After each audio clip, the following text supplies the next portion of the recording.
When I had to drop Peter climbing to the top of the pirate ship mast, I had to feel that fear for me to be able to draw it correctly. This week, I'm working on Peter's second test, about why he struggles with heights more than water, and the feelings that happen when someone that usually helps you can actually help. Because Goosy can't climb, and Peter has to do this test alone.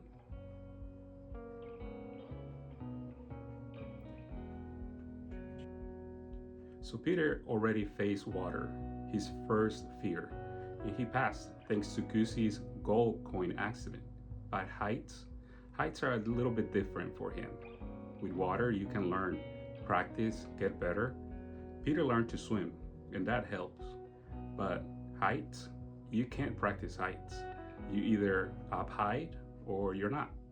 There's no shallow end for heights. And here's what makes it worse. With the fishing test, Peter stood on the boat, solid surface under his feet, Goosy right next to him. By climbing, the higher Peter goes, the farther he gets from everything safe. From the boat, from Goosy, from the captain. He's alone up there. And if he falls into the ocean. Both fears at once. That's why this test is harder. It's not just heights. It's heights, water, and being alone. 3 fears in one test.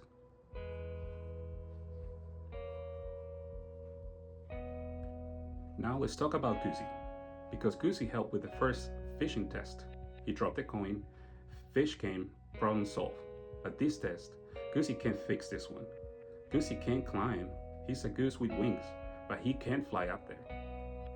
All Goosy can do is watch and cheer.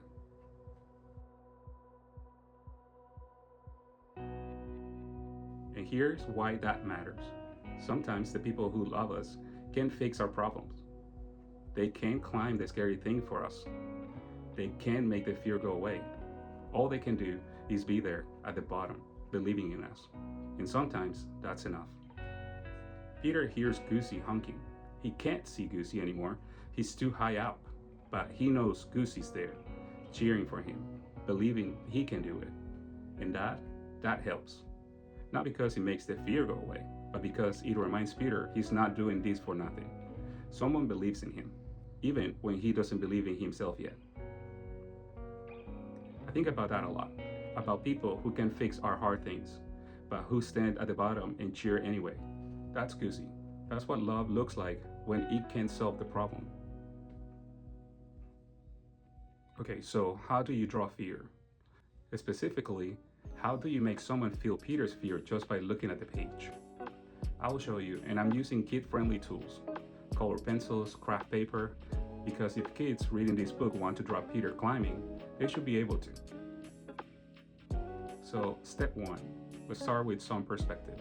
I'll draw the rope ladder going up, but here's the trick. The higher it goes, the smaller it gets. That makes it look tall. And tall equals scary. Step 2, texture. The rope needs to look rough, because if Peter's hands hurt from gripping, kids reading will feel that. So I added short lines along the rope that look like threads. That makes it look rough. Now, Peter's face is step 3.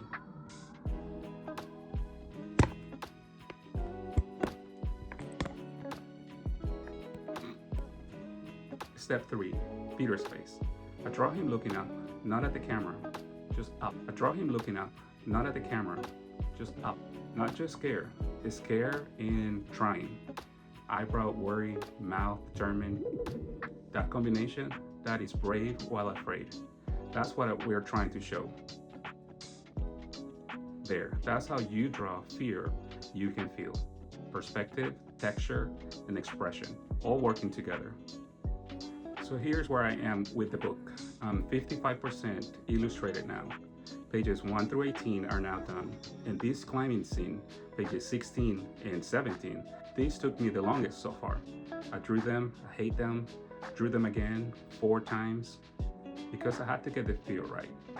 I had to make you feel how high Peter is, how rough the ropes are, how alone he is up there. And honestly, there was a moment where I almost gave up on this scene, where I thought maybe Peter doesn't have to climb, maybe there's an easier test. But then I realized if I make it easier for Peter, I'm making it easier for me. And that's not the point. The point is, Peter faces the hard thing, even when it's scary, even when Goosy can help, even when he is alone. Because that's the story. Not everything works out easily, but you keep going even when it's hard. And when Peter gets to the top, well, if he ever makes it, it means something, because it was actually hard. That's what I'm learning while making this book. Don't skip the hard parts. The hard parts are the whole point. This Thursday, I will tell you the full story of Peter's climb, how he does it, what Goosy does from the deck, and what Peter sees when he finally reaches to the top.